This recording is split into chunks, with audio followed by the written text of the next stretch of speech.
Hey followers, today I am interviewing race driver PJ Jones, and I'm going to call him right now. Let's see if it works out.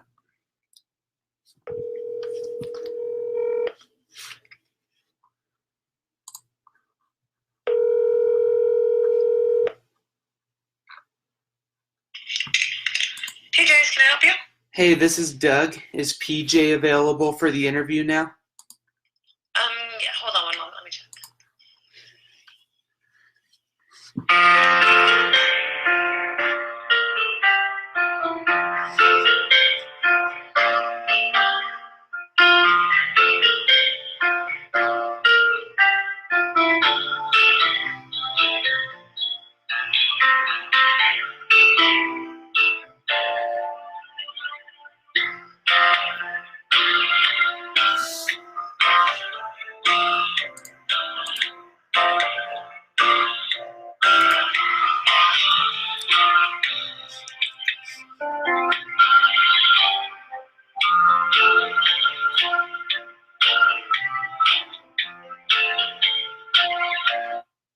Okay, are you there, Doug? Yeah, I'm here. Okay, let me transfer you to him. Alrighty. Hold on.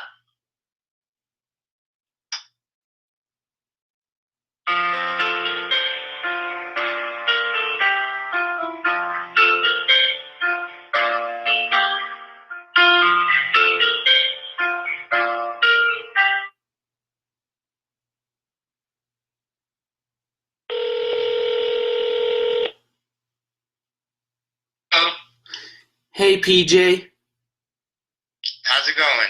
doing really good. My name is Doug Kenney, and I was wondering if you'd be up for chatting a little bit about your racing career for a project I'm doing. Okay. Yeah. So I have a list of questions about your racing career that hopefully you have the answer for. Okay, maybe I can help you out. Alrighty. So the project is an ebook about the history of motor racing in the United States. Okay. Yeah. So my first one is what's the biggest win of your racing career that you ever had? Well, I would say Daytona 24 Hours, Gurney, and Rocky Moran Senior and Mark Dismore. I think that is probably the highlight. I mean, in winning the first NASCAR truck race. I think there's a few, but I think Daytona, especially being a driver for Gurney. Nice. Dan Gurney is definitely a hero of mine for sure. No other way to put it. So yeah, what was finishing 8th at Watkins Glen like in 1993? 5th or 4th, I think it was. Yeah, so, but 8 in 1993. That's right. I was coming from Belling, and I think it was one of my first Cup races, and it was a lot of satisfaction that coming over some sports cars and getting my first shot in Cup. Not going through all the way you would normally come through stock car racing. I came through midgets and sprint cars, and then I was in sports cars, and I'm back in Cup to run Cup. So I think that was pretty cool. I'll tell you a good story real quick. Is so when I was at the same time I was driving Gurney's GTP car, and I had got permission. And I think what year was that? 93, right? 93, yeah. Yeah, so I had to get permission from Toyota, and I had to get permission from Gurney to go drive at Watkins Glen. They said, okay, no problem. Well, I went and did a test at Bellings, and Wolfgang Hudsteff from Bosch put it all together, put me together with Ernie Elliott. Well, the team, Bill Elliott had just left out of there, and most of the people had left out of there, so there wasn't a lot of people left there at Belling, and the team, so we went down there to do a test and kind of go run around someplace, and on a road course, and I came back and I said that this thing does not stop. I mean, this thing has no brakes. Now, mind you, I was just been driving the GTP car that had the most sophisticated braking system probably at that time, carbon brakes and all that. I said, we need to work on the brakes. And so I took Brembo, Mark Cornwell from Brembo, down to the milling shop in Dawsonville, Georgia. And he and I fabricated mounts to mount these Brembo brakes that these people had never heard of those days. First time Brembo had ever been on a Cup car. Ooh. And then we went to Watkins Glen with them. Well, the motor wasn't that great at the time, and the engine or the chassis wasn't that great at the time, but I could outbrake them by 10 car lengths. I mean, I was killing them in the braking zone. And I'll never forget, after the race, I went to the bathroom at the Watkins Glen where they have the holes in the ground, and I'm standing there at the urinal, and in walks Dale Earnhardt. He looks at me and he goes, "Boy, what kind of brakes did you have on that car?" I just smiled. I just laughed. I go, "Those are Brembos." Bembo brakes. What is them? And it was a pretty funny conversation. That's really cool, especially hearing that Earnhardt said that. Yeah. So what was your career's nearest miss, if you had to pick one? Nearest miss, like career-wise, I would say the biggest miss was not really getting the right opportunity to run the Indy 500. I had been in IndyCar for 4, 5, 6 years, and was at my prime. Gurney, Toyota, there was all that kart IRL fighting. And then I went to Patrick. We weren't running Indy 500, and I just never got to really go race the Indy 500 in a real competitive car. The one time I had a decent shot at it with the Buick I was driving for Menard, and I got hurt right before qualifying. And but I would say that was my biggest miss. That and not getting a really good opportunity in Cup in NASCAR, just not getting the right place where I could go, and we were always scrambling for not having the right team in NASCAR. All righty. Makes a lot of sense. And what was driving for Michael Waltrip Racing like? Great. I mean, you went there, and I was there for the road races, and I mean, there I did feel like I had the right stuff. And Michael was, the team was great. They were well funded, and I think we got him a top 10 finish at Sonoma, and that was a good place to be. All righty. And what was AJ Foyt's reaction to your 4th place finish at the Glen? Well, he told me that if we ran good, we'd run some more races, which never really happened, on oval, because I was really an oval racer. I was as good on the road courses as I was on the ovals. When I grew up driving midgets and sprint cars and all that, and it was funny. I came from IndyCar, and I was known as an oval guy there, and I come to stock car racing, I'm known as a road course guy. And AJ was, he wasn't around very much when I drove for him. I think a handful of times, 3 or 4 times. But he called me and congratulated me on what a great finish, and he told me he'd put me in some more, oval races, and that really never happened. But I was very satisfied that A, to get to drive for AJ Foyt, and B, to give him his best stock car finish as a car owner in those times. Yeah, that's really cool. I mean, you figure I've gotten to drive for Dan Gurney, AJ Foyt, and Parnelli Jones. Oh yeah, that's pretty cool. And isn't Yeah, I ask Parnelli people your that side. I ask people sometimes. I go, "What?" That's my trivia. So, what driver is driven for AJ, Dan Gurney, and Parnelli Jones? yeah.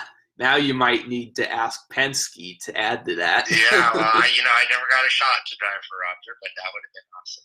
Yeah, for sure. And if you did, not a lot of people would ever be able to boast about that too. Yes, yes. What was I did drive? drive for Chip. I did get to drive for Ganassi one time. So, Ah, cool. What was driving a car like your father's like in 2007? a car like my father's. What do you mean? What are you talking about? You know that car that you were going to drive at Indy that looked like your father's Oh, turbine? oh, oh, oh, oh, oh. Yes. That was pretty cool. That was a neat deal. Unfortunately, we just didn't have any speed. The team, we just didn't have the right pieces, the money behind that program to make it really work. Um, but it was an honor to be able to do that. And then my dad actually got in it and did like 4 or 5 practice laps at half speed, and that was the last time he ever drove an Indy car, whatever year that was. I got pictures of him taking it out on the track. Hmm, that's really cool. Yeah. Were you at the Indy 500 when your dad had the turbine or no? No, I was not born yet. Ah, alrighty. I was born in April 23rd, 1969, and I was there 2 weeks later for Mario's win. Ah, that makes sense. And I was the first baby to be ever put in the Borg Warner Trophy. Really? Yes. That's something to boast about. I think there's only 3 or 4 babies they've ever put the top off and done it, and I was number 1. So that's pretty cool. What was driving for Robbie Gordon like at Pocono in 2007? Well, I drove for Robbie a lot of times, probably 20 times or so, in different circumstances. And, there was a lot of times where he would go off and do an off-road race, and I'd get the call to come and do the practicing or the race or start the race, or when he tried to do the double, and it rained in Indy, I started the Cup race, and I did all the practice and setup. With Rob, we're like brothers. We love each other. We've been good friends since childbirth, I think. Ooh. And and he is a competitor. He's a very smart guy. He just never ever really had the right funding for his teams in order to really make them successful. Yeah, and if memory's right, his team actually did better in Busch than it did in Cup. Yeah, well, he won a couple. They concentrate and give an effort, for a road race here or there. But to go out and beat the teams on a Cup level, it just wasn't going to happen on a third the money of what everybody else was spending. Yeah, alrighty. Makes a lot of sense. And what is racing at the Glen like compared to Sonoma? Well, as far as the stock cars go, I think the stock car race for a driver and it is more fun at Watkins Glen than it is at Sonoma. Sonoma's tough, and there's no time to rest. It's hard on the tires. They're trying to get grip all the time. Whereas Watkins Glen is you really get a little bit of speed. You get to really toss the car around. I'm more, for stock car racing, I'm more excited about going to Watkins Glen than I am Sonoma. Alrighty. That sounds really cool. And a lot of people say that when you're fast at Watkins Glen or Motorsports, you can be fast anywhere. Yeah, I think so. I've had a lot of races there. I had a lot of success there. I did hang a Firestone Firehawk car on the fence in 9 before they had the chicane, and went over the back of the fence there with a brake issue. But that place has been very good to me. I've had good success there, and I've always loved all the configurations that we've run there. Ah, cool. Are you religious at all? And if so, how did it impact your career? No, I'm not religious. Yeah. Yeah, some drivers have told me that as well. Yeah. Yeah, no problem. So, what was it like driving for Richard Childress in Mexico City? That was a great opportunity. I felt like I really had a good opportunity to run well. I'm not sure. I can't remember where we finished. I think we had a. God, did we have a failure or something? I can't remember exactly what happened. The weekend didn't go quite as well as we'd hoped. I think you finished 25th, if my memory is Yeah, we had right. some kind of a problem. I don't remember what it was, but it was a great opportunity. I was hoping to get some more opportunities out of that, but just didn't happen. Richard was a great car owner to work for, and I was happy to be able to do it. Yeah. And that was the road course car that later would win Montreal and Watkins Glen, if memory's right. Yeah, I don't know about that, but possibly. Yeah. Who is your greatest friend in NASCAR? I think Jimmy Johnson and I, and Robbie. Jimmy Johnson, Robbie Gordon, Blaze Alexander. We really had a pretty tight relationship with all three of them. Yeah, and did you hear that Johnson is going to retire after next year? Yeah. Yeah, I have tremendous respect for him. He's one of the greatest drivers probably in the sport. You know what I mean? Yeah, 100%, 100%. What was Frank Kerr like as your crew chief? He was good. He was awesome. Great to work with. Easy to work with.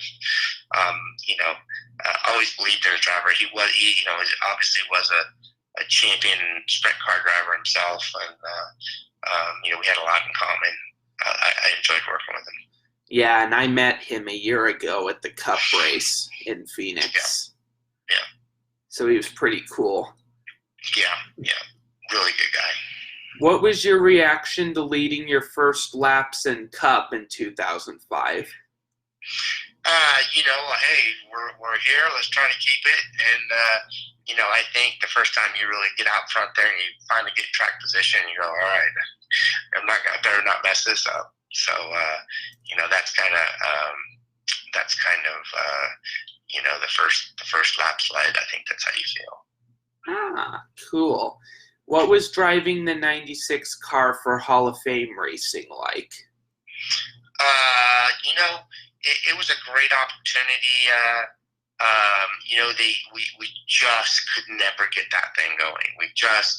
I don't feel like we had the best run in that car. For whatever reason, we came there and had a lot of success in the years previous, and we went there with that car, and I just, for some reason, we just could not. We had no speed, and when I get called to run a road race, it's because they're struggling in their road race program, and we just, for some reason, just couldn't get it going. I'm not sure where I finished, but I don't think it was very good. Yeah, and to be honest, the 96 car was probably a lot better when it was with Chevrolet and when it was with Tony Raines. You know what I mean? Yeah, right. Yep. So what was driving the 04 car like for Robbie's team? Well, it goes back to, it was just really a shoestring deal. I mean, we didn't have the people. We should have never been running two cars. I kind of just went there to have fun with Robbie and kind of do something. I didn't really have anything going at the moment, and to help my friend out. But it was we always struggled for having all the right stuff. Yeah, like you said earlier, yeah. So what is your favorite? Oh wait, I've already asked that. Alrighty. What was working with Mike Hillman Sr. like as a crew chief? I love Mike Hillman, and that's I finished fourth with him at Watkins Glen with AJ. Really knew the cars then.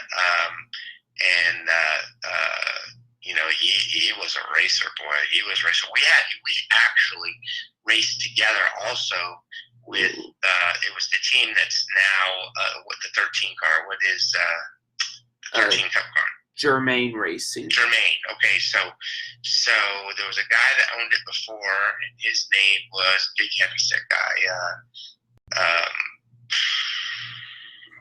I have to think of his name, but anyways, this was before, you know,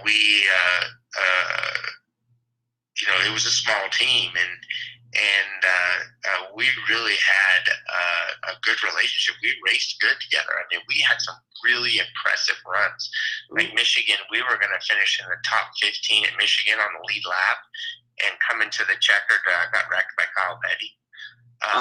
And, you know, we had some really, really good runs on the amount of money that we had to race with, and the team, the effort that we really had. But he was a good crew chief, man. He was in it. He believed in his race cars. He believed in his drivers, and he's got a lot more you can ask for.